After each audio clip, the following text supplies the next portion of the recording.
ಕಾಲೇಜಿಗೆ ಹೋಗುವ ಪ್ರಾಯದಲ್ಲಿ ವಿದ್ಯಾರ್ಥಿಗಳು ಲವ್ವಿಗೆ ಬಿದ್ದರೆ ಅದೇನೆಲ್ಲ ಅನಾಹುತಗಳು ಆಗುತ್ತೆ ಅನ್ನೋದಕ್ಕೆ ಸಾಕಷ್ಟು ಪ್ರಕರಣಗಳು ಸಾಬೀತಾಗಿದೆ. ಇದೇ ಕಾರಣದಿಂದ ಜೋಡಿ ಹಕ್ಕಿಗಳು ಎಲ್ಲೇ ಕಾಣಿಸಿದ್ರೂ ಯಾರಾದರೂ ಕೈಗೆ ತಗಲಾಕೊಂಡು ಫಜೀತಿಗೆ ಸಿಲುಕಿದ ಘಟನೆಗಳು ಕೂಡ ಸಾಕಷ್ಟು ನಡೆದಿದೆ. ಹೀಗಾಗಿ ಯಾರ ರಗಾಳಿಯೇ ಬೇಡ ಅಂತ ಕಾಲೇಜು ವಿದ್ಯಾರ್ಥಿನಿ ಜೊತೆಯಾಗಿ ಮಂಗಳೂರಿನ ಮೀನುಗಾರಿಕಾ ಧಕ್ಕೆಗೆ ಹೋಗಿದ್ದಾರೆ.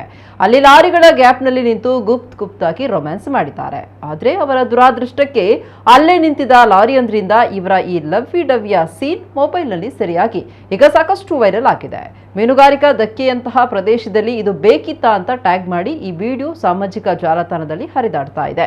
ಇನ್ನು ಓದುವ ಟೈಮ್ನಲ್ಲಿ ಈ ರೀತಿ ಗಲ್ಲಿ ಸುತ್ತಿ ಎಲ್ಲೋ ಸಿಕ್ಕಿ ಬಿದ್ದು ಮಾನ ಮರ್ಯಾದೆ ಹರಾಜು ಹಾಕಿಕೊಳ್ಳುವ ಇಂತಹ ವಿದ್ಯಾರ್ಥಿಗಳಿಗೆ ಈ ವಿಡಿಯೋ ಕೂಡ ಒಂದು ಪಾಠ ಆಗಿದೆ.